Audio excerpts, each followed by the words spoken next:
Thank you. Morning, everyone.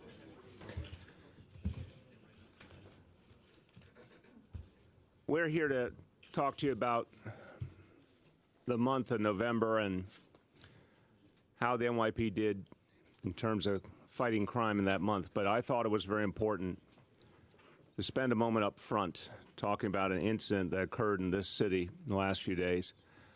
And that is something that reflects a lot on the current moment, and we need to address it.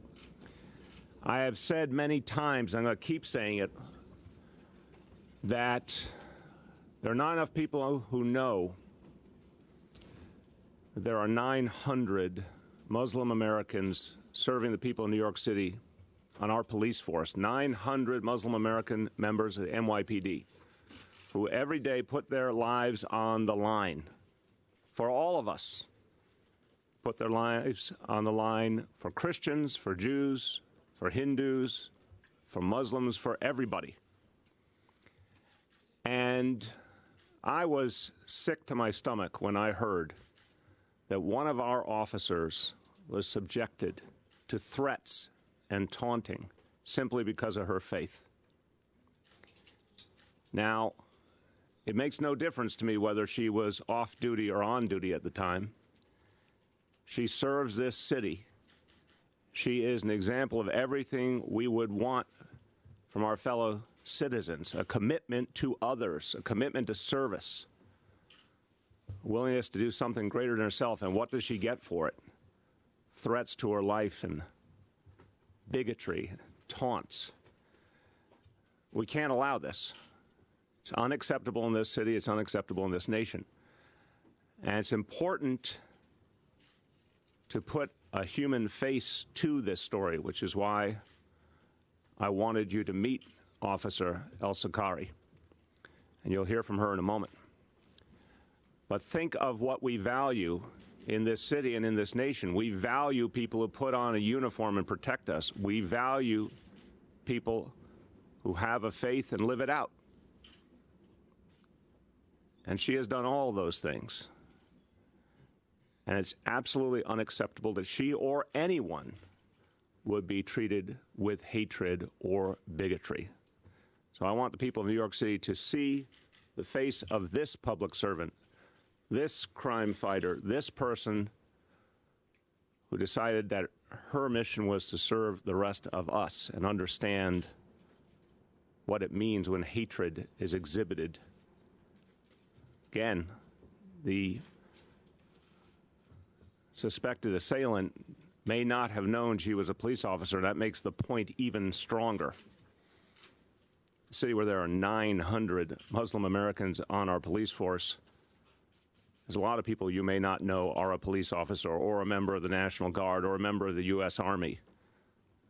But that should make the point that every single one of them is our fellow American and worthy of our respect. Officer Emil El-Sakari proudly wears her hijab to work. She serves at the 90 Precinct. Some of you may know she has served with distinction. In 2014, she ran into a burning building and helped to save a young girl and her grandmother. And then on Saturday, she had to experience a man allegedly yelling at her and her son, "Go back to your country." Well, this is Officer El-Sakari's country. She is an American. She is a New Yorker. She's already at home. And we cannot allow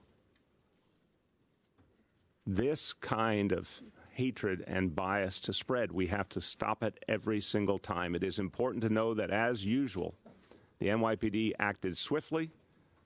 The individual has been arrested and charged, and that is an example of what we will do every time we see an act of bias and hatred. It is also a reminder to all New Yorkers to stand up for one another. There are many versions of the concept: if you see something, say something. And that includes when you see an act of hate, when you see violence towards your fellow New Yorker because of who they are. We need you to step forward and report it and help us stamp out hate. We are always New York, and in New York, We stand up for each other, and we respect people of all faiths. That's the New York way. Quickly, in Spanish, una valiente oficial de policía musulmana y su hijo fueron víctimas de un crimen de odio este sábado. Le reafirmamos nuestro apoyo y le damos gracias por su servicio. Somos siempre Nueva York. And let me say, officer, I want to express my appreciation and my deep gratitude for all you have done for this city. Thank you. And I want you to know we all stand with you. Thank you. We all stand with you, and we feel that what you do is so important for the city, and I want the people of this city to know you, to appreciate you and your family, and understand everything you contribute to us every day. Thank you. Before we hear from Officer El Sakari, I'd like our Police Commissioner Jimmy O'Neill to speak. Hey, good morning, everyone. I did have the opportunity to meet Officer El Sakari about 2 years ago, after her rescue in the 90 Precinct. I met her in the emergency room at Woodhull Hospital, where she was being treated. Her and her partner were being treated for smoke inhalation. I'd just like to say to thank you for everything that you do every day in the 90 in Williamsburg, and for keeping the people of this great city safe. You and your partner did a tremendous job that day, and you do a tremendous job every day, as does all the 36,000 men and women of the New York City Police Department. We're going to talk about how safe New York City is in a couple of minutes, and the 15,000 civilians. So thank you for your service, and I'm sorry this happened to you and your son, but with your help, we were able to make an identification, and we're able to arrest this man as quickly as possible, so he wouldn't be able to do this to anyone else. And if anybody's thinking in New York City about engaging this type of behavior, just rest assured that you will be identified, and you will be arrested, and you will be charged accordingly. So there's no place for that in New York City. Thank you, Mr. Mayor. Thank you, Commissioner. Officer, we'd love to hear a few words from you about why you chose to be a police officer and what this work means to you. Again, I'll reiterate, I became a police officer to show the positive side of a New Yorker, Muslim woman that can do the job, that is non-biased, that I help everybody, no matter what's your religion, what's your faith, what you do for this in New York. I'm born and raised here, and I'm here to protect y'all, and I know that my department and my city is here to protect me. I want to thank the mayor, thank the commissioner for their constant support. The department have supported me in wearing my hijab, stood with me by my side. I want to thank my Muslim Officer Society for also standing by my side and being supportive, and everybody that has contacted me. And again, thank you for everything you have done for me. Thank you. Thanks for what you do for us every day. Thank you. Let's give her a round of applause. Thank you.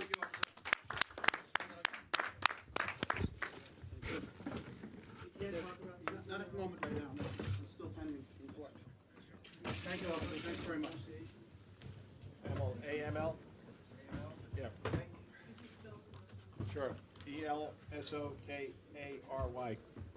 El Sakari is the pronunciation. El Sakari. Yeah, I'm going to say Emil. It's even though it's AML, you say it like an E. Emil. Emil El Sakari. She's a police officer. 90. No. Let me do it one more time for everyone, just so everyone gets it. Officer Emil El Sakari. It's AML is the first name. El Sakari, ELSOKARY. No hyphen. ELSOKARY. 90 Precinct. And how many years? 11. 11 years on the job. Okay. Let me turn to. Oh, you want to start? Yeah, going to start. Go ahead. So, thank everybody for being here this morning for our November crime briefing. Dermot Shea is going to talk about our crime stats, and once again, the city's doing very well. We're down in November. But you know what? I'm going to leave that to Dermot. He can go over all the stats. But as you're listening to them, just really understand this is all as a direct result of the hard work of the men and women of the NYPD, and in conjunction with neighborhood policing. That is helping us push crime down even further, and then with Bob Boyce's people engaged in precision policing, where we're going after the cruising gangs. So this is enabling us to push this. When you hear the shooting number, you'll definitely be impressed. It's a record low, and again, this doesn't happen by accident. This happens because all New Yorkers are coming together to push crime down even further. So Dermot's going to speak, the mayor's going to speak, Dermot's going to speak, and then Bob Boyce is going to talk about a couple of cases, and then we're going to take some questions. So, Mr. Mayor. Thank you very much, Commissioner. Want to offer my congratulations to the men and women of the NYPD. Another fantastic month. Want to thank, of course, First Deputy Commissioner Tucker, all the members of the leadership who are here. A lot to be proud of. It is also a pleasure to be here at the First Precinct, where this good work is done every day, keeping the people of this community safe. What we're seeing now is precision policing in action. We're also seeing every single month more and more of the impact of neighborhood policing and the closer bonds between police and community. And that story will continue to grow and make an impact on this city. Now, I want to just start by saying one thing that is truly unusual that we've experienced in the last month. And it's something I know on everyone's mind. The last month was the first time we had NYPD taking such a crucial role and huge role in providing security around Trump Tower. I know there's been legitimately a lot of concern about how that's going to play out, and one of those concerns of cost is about the cost of providing the security. Now, as I've said, even though there's work to be done with the federal government, I remain hopeful because when you look at the history of how the federal government has handled a number of other situations where NYPD has provided extraordinary efforts, such as the papal visit last year, there's actually a pretty good track record on reimbursement, but we got a lot of work to do. Today, I'm sending this letter to President Obama to formally initiate the reimbursement process. We are going to be continuing very aggressively in the course of the next few days, calls and meetings with members of the Obama administration and members of the Congress to nail down the reimbursements for the time between November 8th and January 20. That will be the responsibility, of course, of the current administration. So this letter and detailed budgetary letters will go out today. A series of calls and meetings with administration officials and members of Congress will occur in the course of this week. Further, as I said previously, we have begun the process of dialogue with the incoming administration. I called Treasury Secretary-designate Steve Mnuchin to congratulate him. And we had a good conversation, including the fact that he fully understood that there was a real important discussion to be had on how we deal with reimbursement issues going forward. He's a native New Yorker, so I think that is a very helpful reality. But this is the time now to really lean into nailing down the reimbursement, particularly for the period up to January 20. Let me also note that what we will be asking in the letters today to the President, to the administration officials, to the Congress, we will be asking for up to $35 million in reimbursement for the period November 8th to January 20. That's again up to $35 million for November 8th to January 20. Now, back to the situation in November. Really, again, so much for the NYPD to be proud of. Dermot Shea will go into details, but here's what I want to emphasize. Just looking at this month of November, this 30-day period in 2016 versus the equivalent period 1 year ago, overall major crimes down 9.9%, almost exactly 10% decrease in overall major crime. And when you look at it numerically, it is striking. That is the difference between 9,094 major crimes versus 8,194. Hundreds and hundreds of crimes stopped by the NYPD, meaning a real tangible impact on people's lives. Rape is down 20%, robberies down almost 16%, burglaries down 22%. There are definitely areas where we have to do better, and homicide is one of them when you look at the month of November. But we know that this approach the NYPD is taking, the precision policing plus neighborhood policing, is more and more paying off, and these numbers are extraordinary. Let me also note that we have not yet felt the full effect of the new officers coming on the job. We will get to that full complement. The 2,000 officer increase in terms of real patrol strength won't be fully felt until January. And then I think you'll see more and more impact from that addition to the police force. Again, the first major addition to our force in 15 years. That's going to play out more and more after January. Finally, since it's been such a a part of the national discussion. I want to emphasize this simple fact. Since the height of the previous use of stop and frisk in 2011, stop and frisk is now reduced 97%. Let me say it again. Stop and frisk is down 97% since the high water mark in 2011. And what we have seen is consistent drop in crime, and particularly this year, consistent increases in gun seizures by the NYPD. I think that says it all. Just quickly in Spanish. El mes pasado, los delitos mayores cayeron casi 10% comparados con noviembre de 2015. Nuestra policía nunca deja de trabajar. Vamos a seguir reduciendo el crimen con tecnología avanzada, casi 2,000 policías más, y mejorando nuestra relación con las comunidades. With that, turn back to the Commissioner and Deputy Commissioner, and thank you and congratulations again. Thank you, Mr. Mayor. Before I introduce Dermot, I'd just like to thank Deputy Inspector Mark Ayako. He's the CO of the 1st Precinct for hosting us here this morning. So Dermot's going to go over the November numbers for us now. Dermot? Good morning, everyone. When we look at November's numbers, I'm going to be quoting statistics to you. As of December 1st, Public Information Office will have all these numbers for distribution. November continued the year-long trend of reduced crime in New York City. With just under 4 weeks left to go in 2016, we're poised to have really historic levels of both index crime as well as gun violence seen in New York City. We are not finished. Just as we sit here today, we're reviewing across the department, deputy commissioner offices, different bureaus and divisions, all units, to look forward to 2017, how we can push crime down even further, and we believe that we can. Issues of data collection, analysis, deployment with Terry Monahan sitting next to me with patrol, with Bob Boyce detectives and cases, as well as outreach, all areas examined to how we can even push crime further down. In terms of overall index crime for November, as the mayor alluded to, we were down nearly 10%, or over 900 crimes. Murder, we recorded 23 murders versus 22 the prior year. 3 of those 23 were reclassifications, which leaves 20 actually occurring this November. The reclassifications, one was from 1993, one from 2003, and one from 2011. Rape, down 20%. Robbery, 233 fewer robberies this year, down over 15%.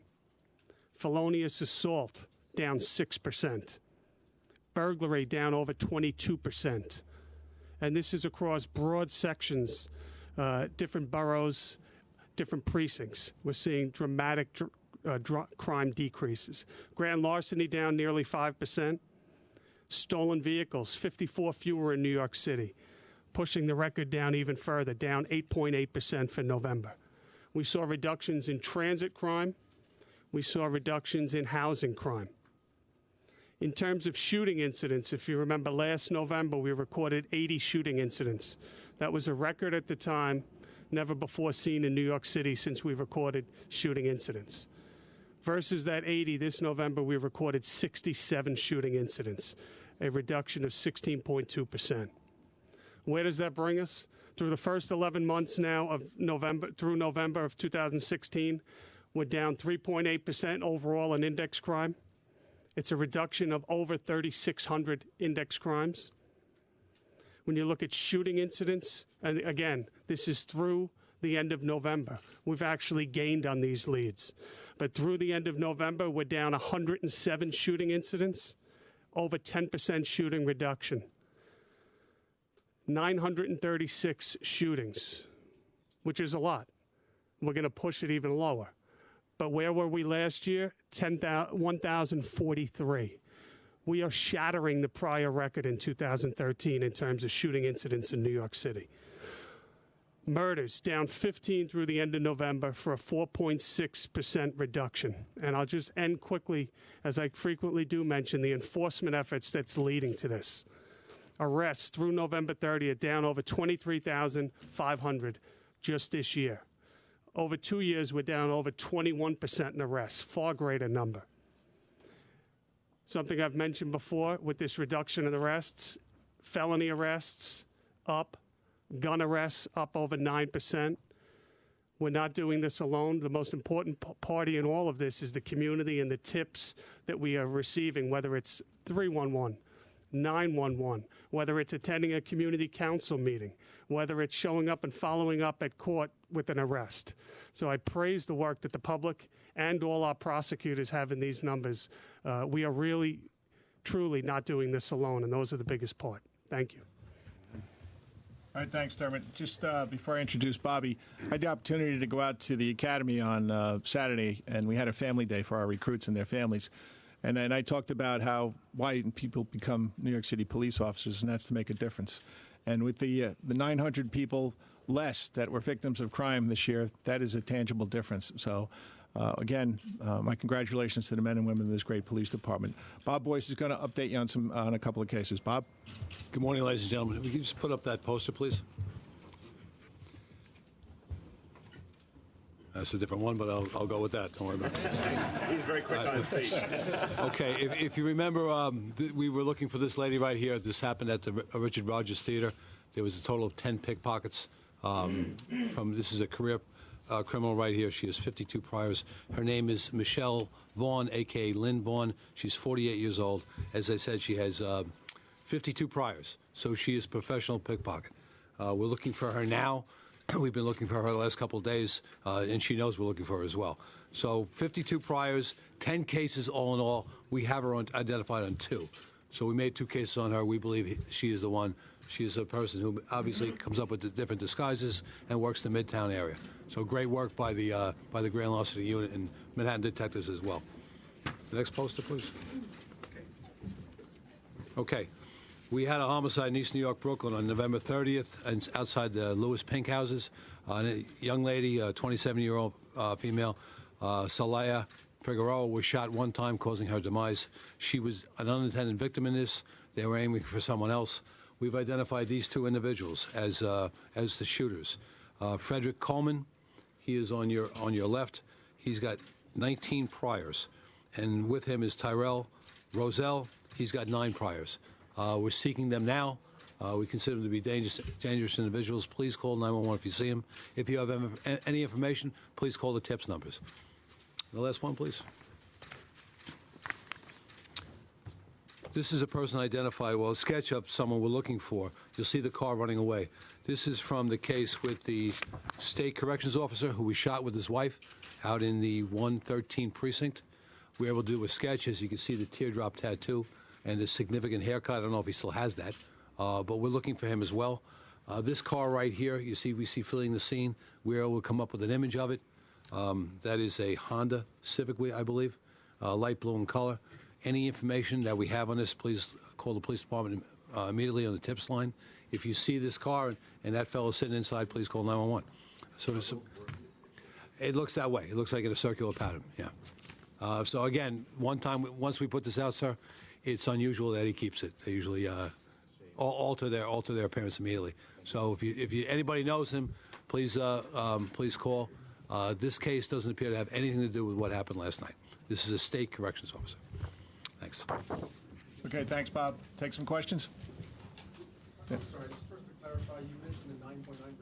Is that year to date or is that November compared to last November? That's for the month of this November versus the last November, and that brings our current year-to-date through November 30th, 3.8% down.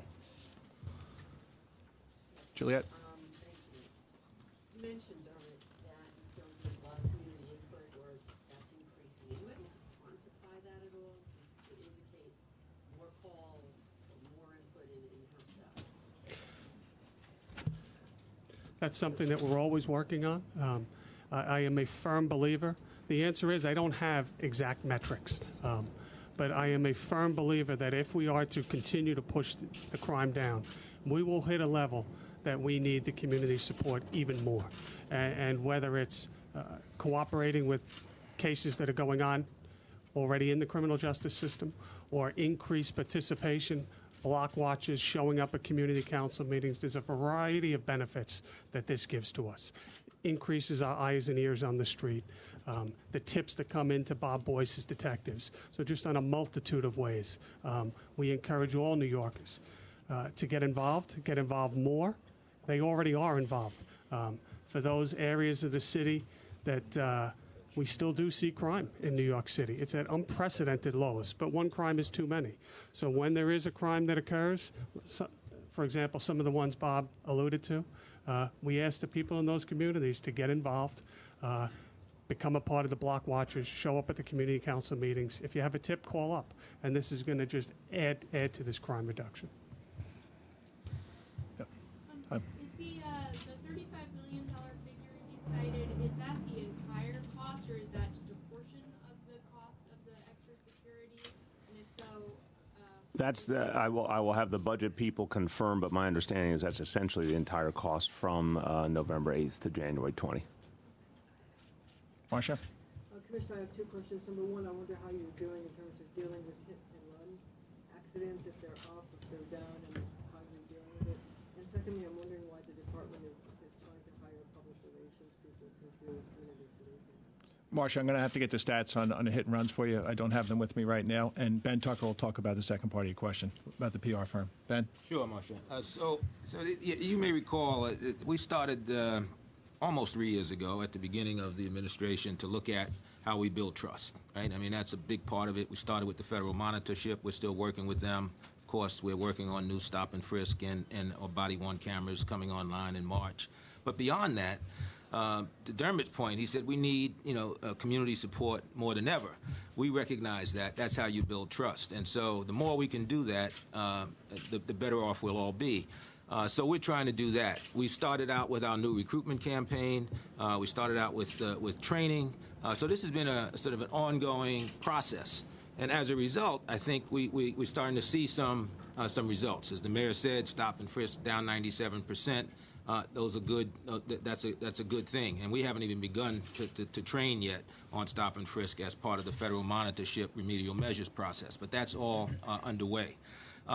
If you add to that, the focus on our outreach around to communities all across the city, which has been ongoing during this process as well. So this is an ongoing process. This new procurement that we put on the streets is designed to help us think about messaging. We're reaching lots and lots of people. Dermot mentioned community councils, mentioned block watchers. But beyond that, there are other folks out there that are more on the margins that we want to reach as well. So we're trying to get messaging out. We're trying to be thoughtful about it. This will give us some opportunities to think about doing that. So are you trying to have targeted messages to specific communities so they can understand the good work that each and every precinct is doing to reach them? Is that exactly? I mean, we want to be as targeted as we possibly can. I mean, one message may not reach all populations, and so we're trying to think about ways in which we can increase our bandwidth, increase our outreach in a way that tells our story. The fact that our crime statistics are extraordinarily low and we hit record lows this year is important and certainly critical. At the same time, we know that there are people we're not reaching and who may not even be aware of that. And those numbers don't resonate with them because they may not experience it in their communities that way. Hey, Marcia, we'll get Tom Chan to be available to you later on for hit and run, okay? And Ben, just to add to what you were saying, this is about recognition of change. We've done a lot of hard work over the last 35 months in the New York City Police Department to reach out and make things better for every New York, so this is part of that effort. Sir, maybe you would, the mayor will address this. Right now, the plan we're hearing is that the First Lady-elect plans to stay here, possibly with her son, to finish out the school year. So post-January 20th, have you already discussed, if that in fact would be the case, how will protection then go around that area and with the First Lady-elect? We are still in talks with the Secret Service, who we've developed a great relationship with them for a post-inaugural plan, and it hasn't been firmed up yet. Yeah. The number of suspected ODs on Staten Island has already surpassed what was already codified last year. I'm wondering if there's more that the NYPD can do, or at some point this is not really something that law enforcement can tackle, and maybe the mayor can weigh in on other methods. It seems to be that what's currently in place is not working just because more have happened, but I don't know if you guys can talk about that. Dermot can start, and I guess we'll turn it over to the mayor. But we've done a tremendous amount of work on Staten Island with the new DA out there, Mike McMahon. But Dermot can give you some follow-up. Yeah, the unintended overdose problem is not something unique to New York City. This is something that if you pick up turn on any TV or any newspaper, is really spreading across the nation. And unfortunately, it's hit us too. This is not a Staten Island problem either. This is an entire New York City problem. Recognizing this, we have really stepped up our efforts over the last 6 months, particularly, going back probably to the beginning of this year, in recognition of the growth of overdoses across the department, taking part in multiple city agencies meeting. I'm speaking specifically to hospitals, Department of Health, Corrections, the police department, the prosecutors. This is clearly a problem that is we are aware of and significant, but it's not the answer to this, in my opinion, is not going to be just a police. So I agree with you 100%.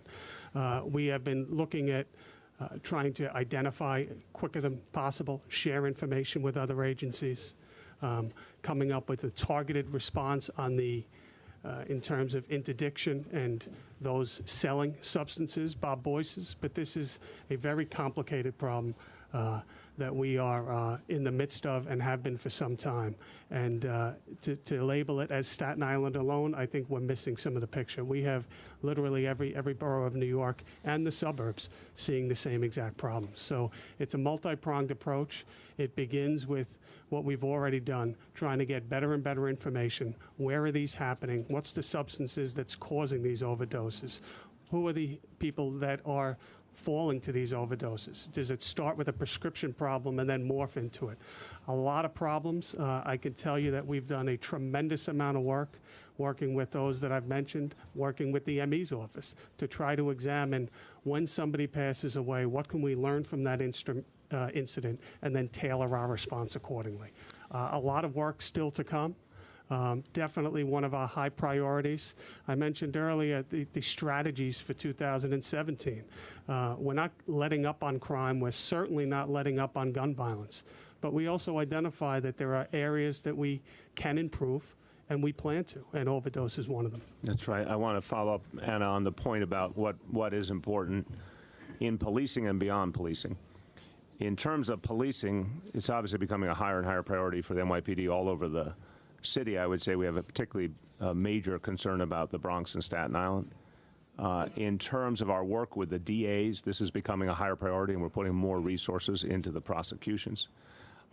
The use of the reversal drug, naloxone, has been one of the, amidst a crisis, which it clearly is, one of the bright spots has been the extraordinary achievements to NYPD in terms of stopping overdoses in so many cases and saving lives.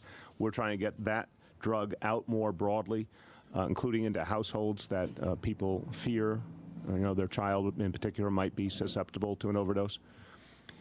That's one piece of the equation. I think the other piece of the equation has to do with treatment and the continuum between mental health issues and substance misuse issues.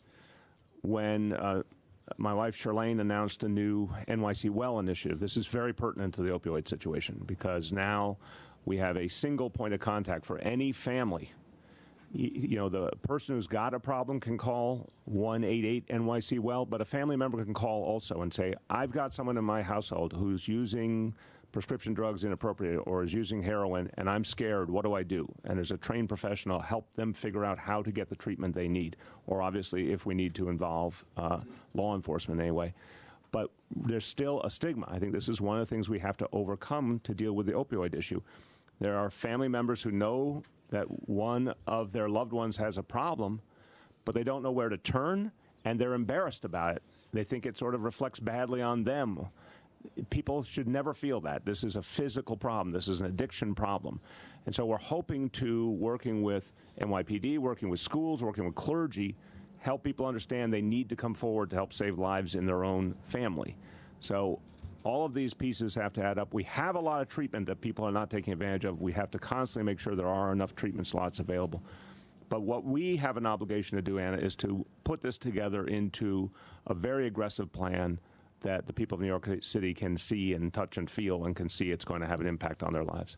As a follow-up with the naloxone, it's my understanding that sometimes addicts will take them to parties in order to shoot up and then have a fail-safe just in case they OD. Is that something that the police are concerned I'll let about? law enforcement speak to Making that. this more readily accessible?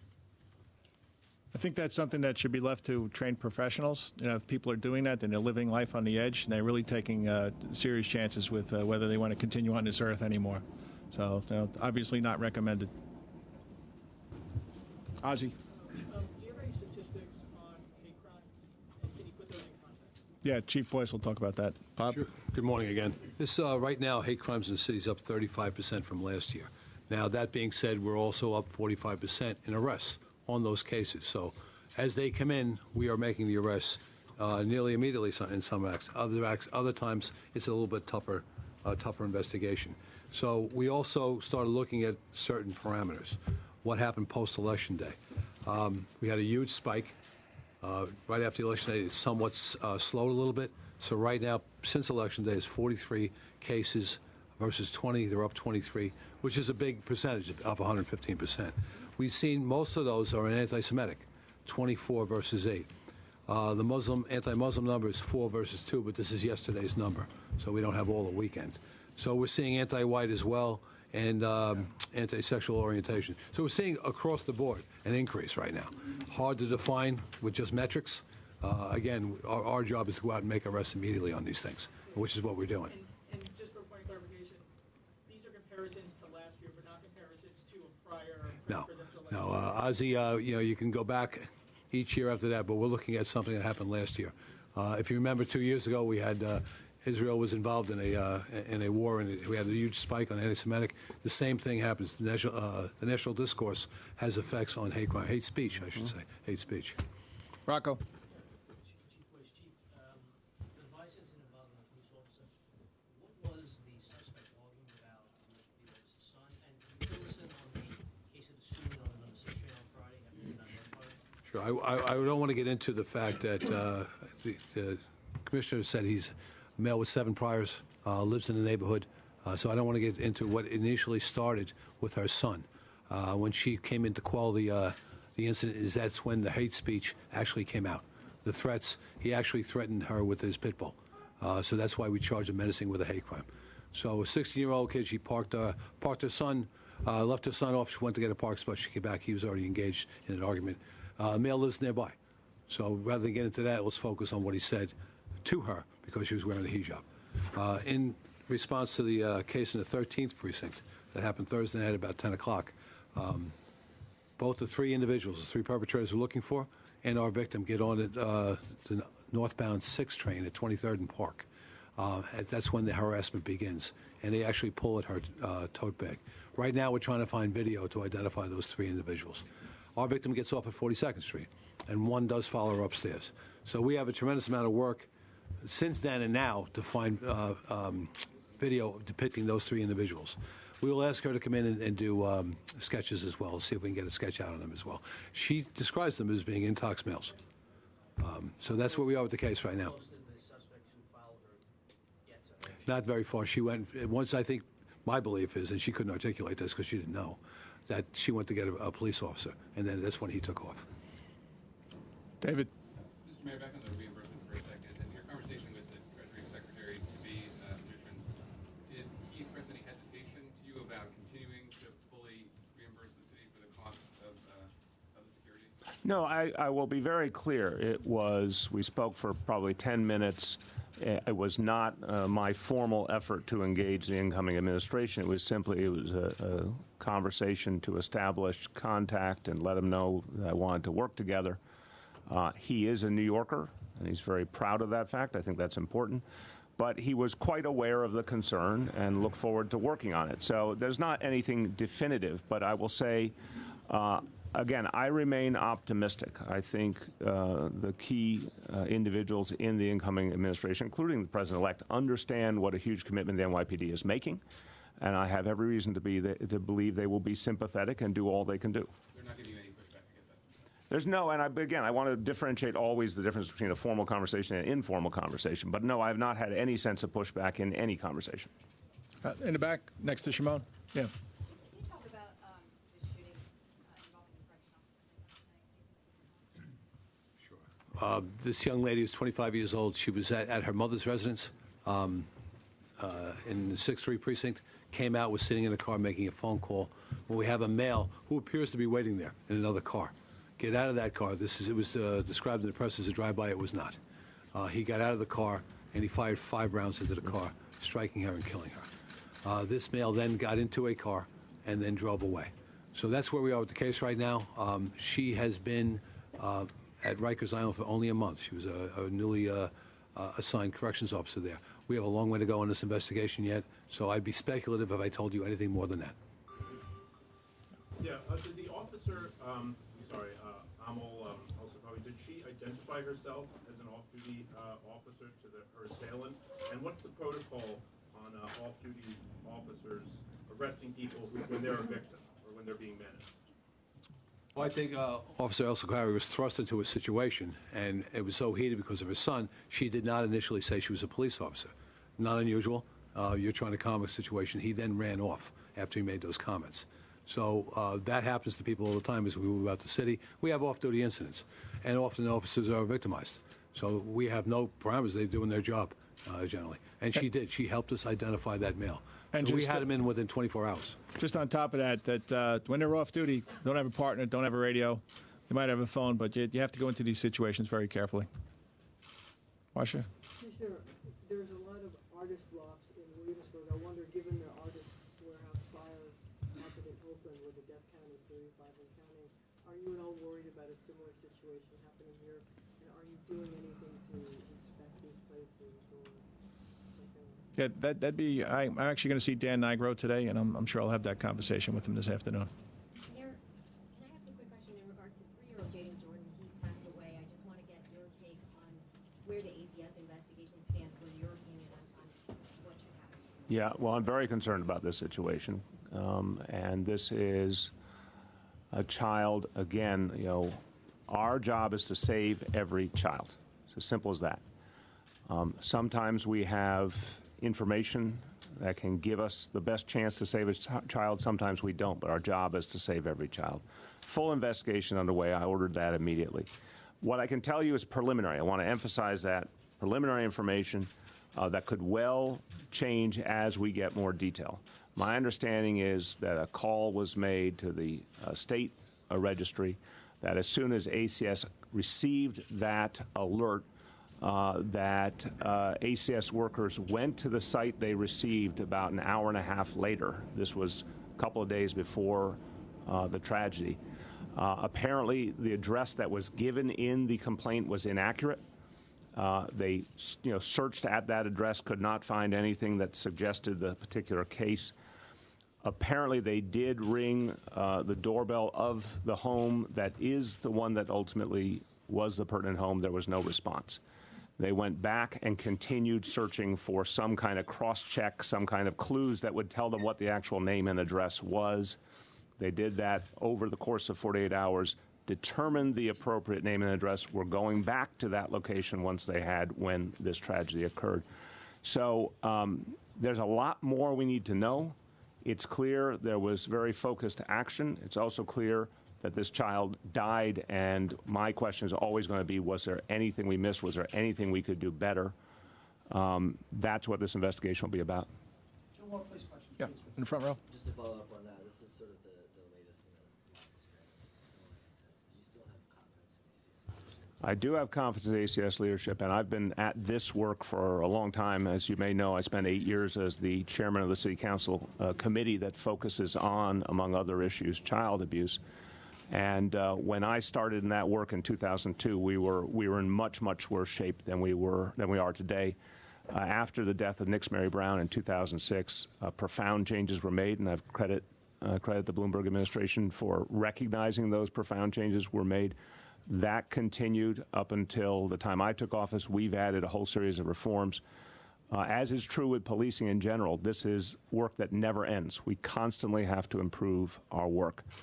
But in fact, many, many lives have been saved. Understandably, you don't get to hear those stories. But I am convinced the ACS is doing very, very important work all the time to save lives and is succeeding.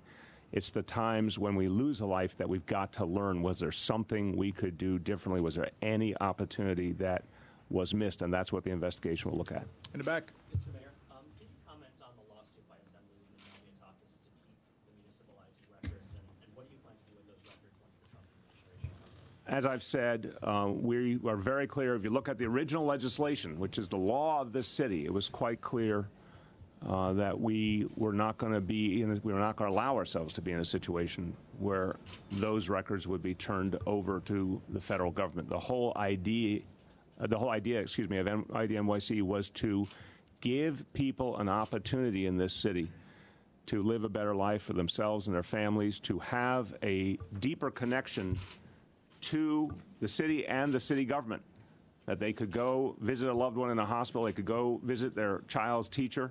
If they had an interaction with a police officer, there was an ID recognized by the NYPD. It was a very basic concept. They could sign a lease, etc. And that was needed in this city, and it has been successful. But the reason people were willing to trust us was we made very clear that there would never be a situation where it would lead to their deportation, and we're going to keep that pledge, and it's also part of our law. It's quite clearly stated in legislation, so we will follow through on that. We're going to wrap up the police part, all right? We wrap up the police part, and then we're going to continue with some other topics, all right? Okay. So any other police questions? Mr. Mayor, given the security situation around Trump Tower and the congestion that's resulted, what's the city doing to ease that? Do you have anything in the works to deal with that? Let me talk about Trump Tower. I'll pass the commissioner beyond. There's plenty of other things I could say about congestion. I'm happy to, but let's just stay on Trump Tower while our police colleagues are here. We take that situation very seriously, as we've said before. That's constantly being worked on to improve the flow of traffic. There's a very substantial complement of officers and traffic agents that have been devoted to that concentrated area to improve the flow of traffic. I think we experienced in the first few weeks, obviously, the shock of something that took a whole new approach than we've ever had to before. I think NYPD is working to improve that situation all the time. I don't really have too much to add to that, but at 5, 7, and 5 is obviously one of the busiest intersections in the city, and we are putting a tremendous number of resources there every day, not just in the immediate vicinities, but up and down 57th Street, 57th Street, too, to keep the traffic moving, also along 5th Avenue. We have a truck restriction at 59th Street also. So this is, we're doing our best. And as I said before, when I talked about this a couple of weeks ago, New Yorkers are resilient. And as far as pedestrian traffic, we are keeping most of the pedestrians on the west side of the street, but hopefully as we get better at this, we'll be able to push more people on the east side of the street. So thank you very much. We're good? Rich? Yep. So just to follow up on that, the chairman of the Transportation Committee wants the president-elect to take his cabinet-making business out of the city, somewhere else. Any enthusiasm on the panel for that? Would you back him up? Any enthusiasm on the panel, I like that.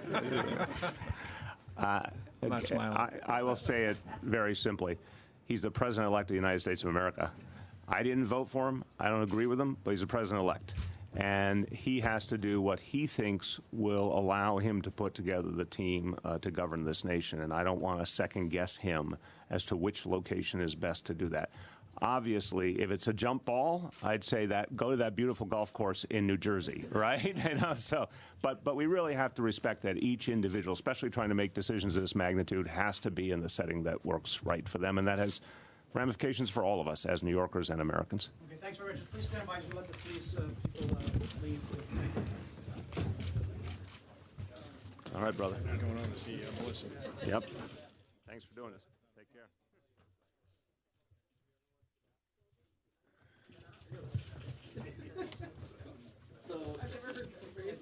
What, jump ball? You've never heard the phrase jump ball.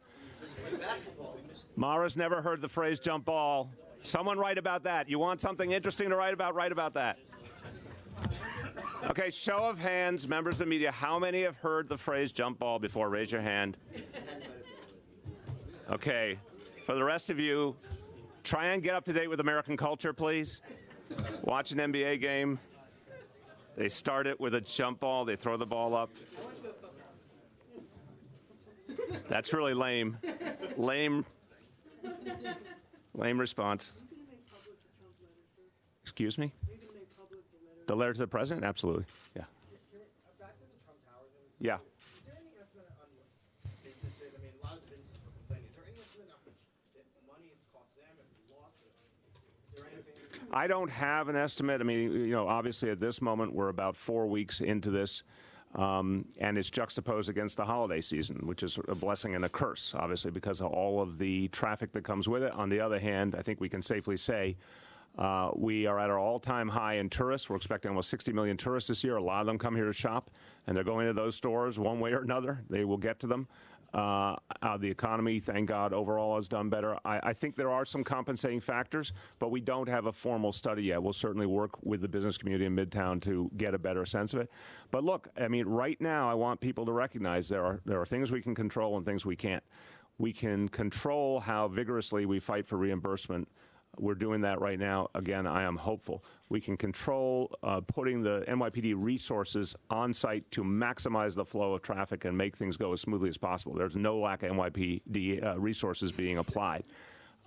It's a tough situation. It's an unprecedented situation. It's going to get, I think, better after January 20 because the holidays will be over, and most of the time the president-elect will then obviously be president, be in Washington. I think it'll probably get better after June, when, by all accounts, the family will then move down there full time. But, you know, it's that little bit of the serenity prayer. You know, let's work on the things we can work on and recognize the things that are beyond our control. Yeah. As a former HUD official, just wanted to get your reaction to Trump's selection of Ben Carson, who has no housing experience. Look, this is someone of all the members of the Trump team, this will be the person I will arguably work with the most. So I'm going to have an open hand here. I'm going to hope for the best. Dr. Carson is a very accomplished individual. He clearly understands a lot about life in an urban environment.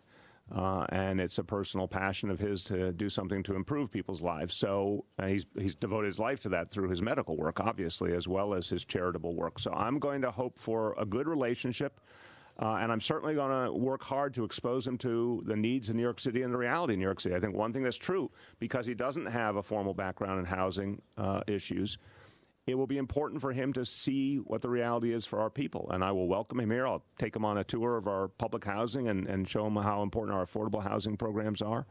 And I hope we can work well together. Do you think that this basically, you've talked for years about increasing federal investment in public housing. Are the chances of that? I think it's too soon to speculate. I think it is fair to say we don't know a lot about the Trump administration's views on affordable housing and on urban policy in general.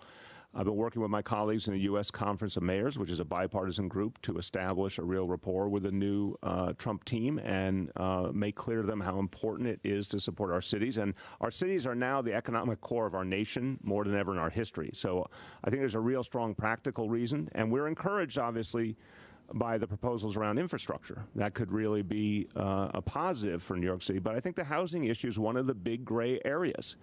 And if you say, do I expect it to be one of their number one priority areas? No, I do not at this point.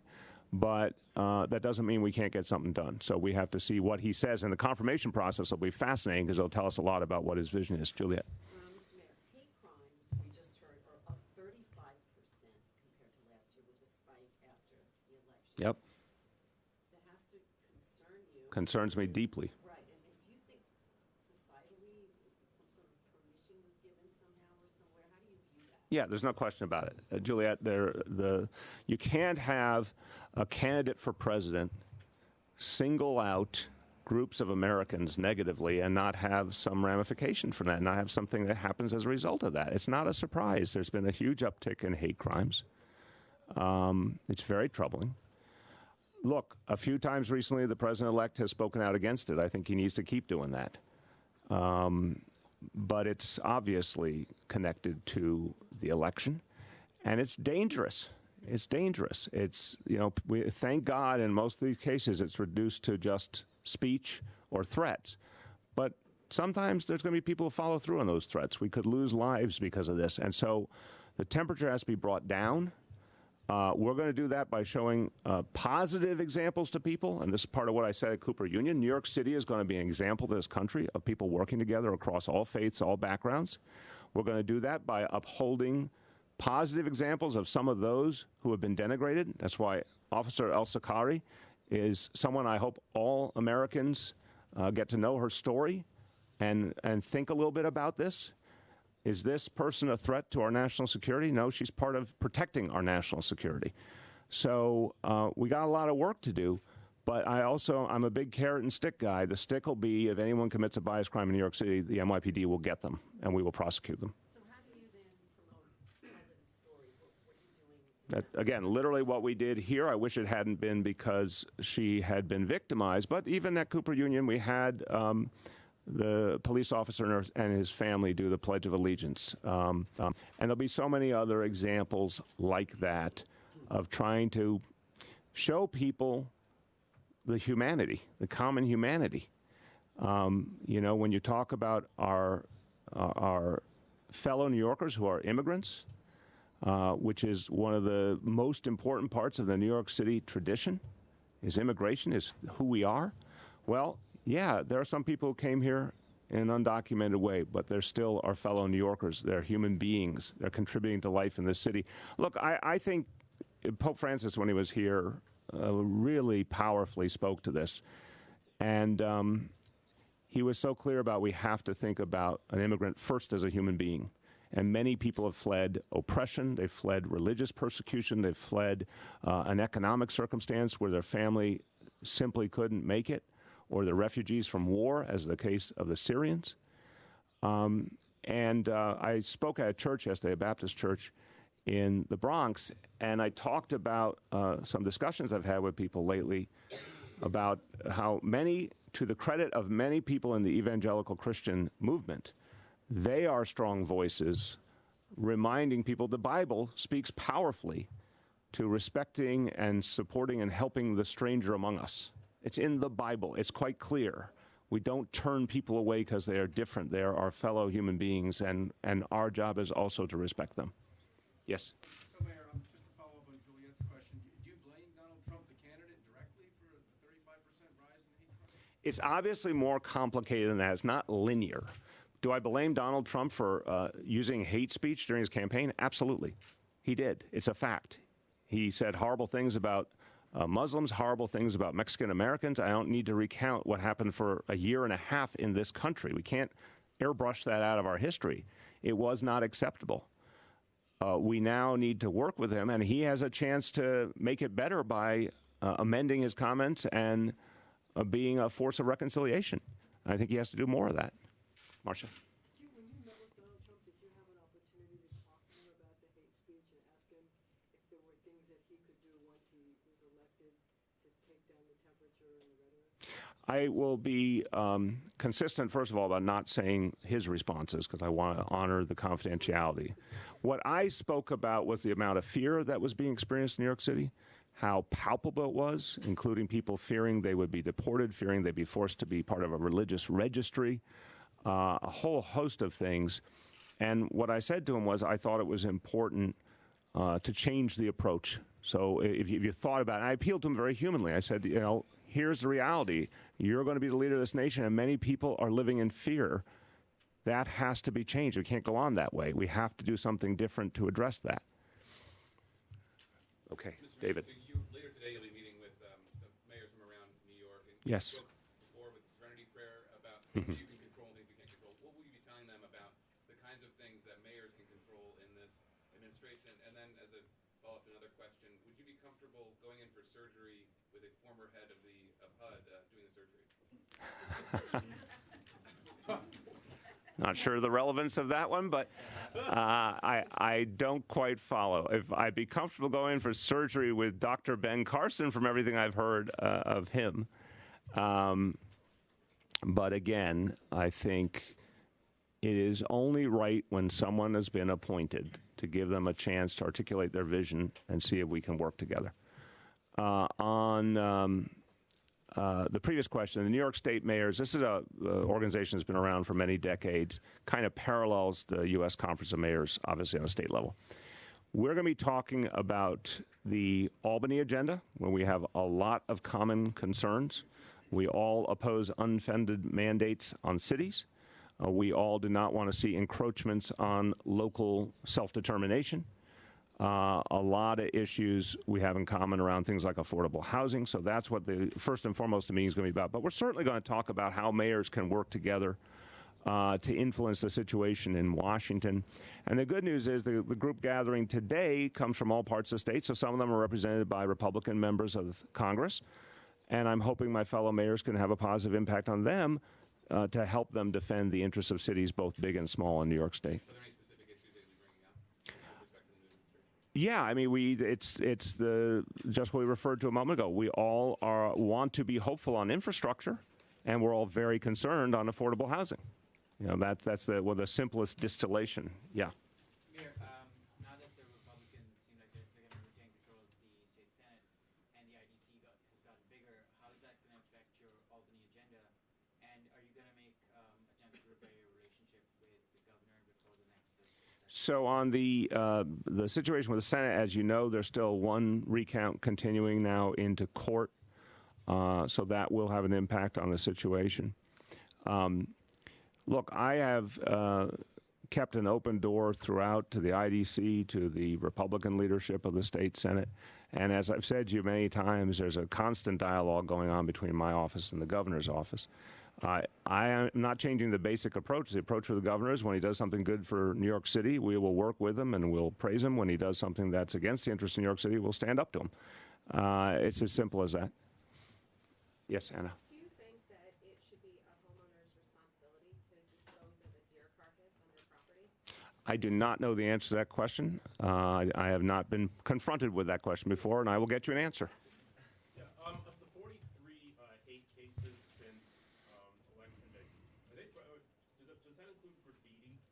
I don't know. That's another factual question. We'll get you an answer. And I would assume so, but I'll get you an answer on that. Yes, Mara. Mr. Mayor, there was a story recently in the Daily News and elsewhere about a alleged hate crime that happened on a subway, and apparently nobody helped this victim. Do you have a message to New Yorkers Yes. who may actually see an attack like this?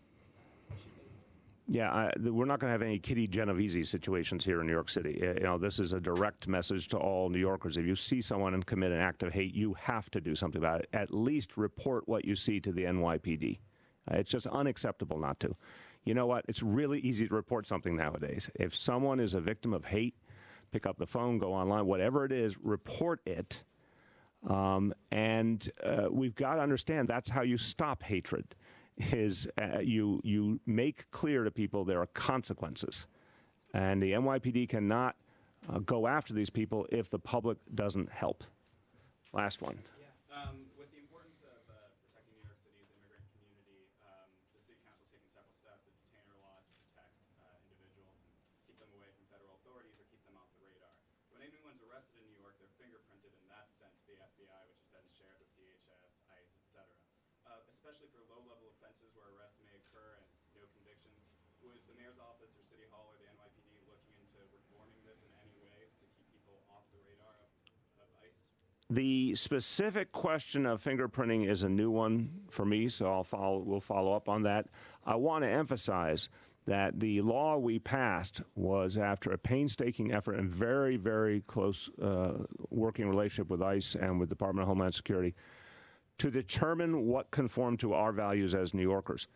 There are dozens and dozens of categories of crime, serious violent crime, for example, but other crimes as well, where we have made the determination, and it is now the law of New York City, that if someone commits those crimes, they will be turned over to ICE. The central concern has always been about the very low-level crimes, which, of course, are the vast majority. the victimless crimes and the nonviolent crimes. And we will stay firm in accordance to our New York City law and how we comport ourselves. On the question of fingerprinting, which I appreciate you raising, we'll get an answer for you. Thanks, everyone.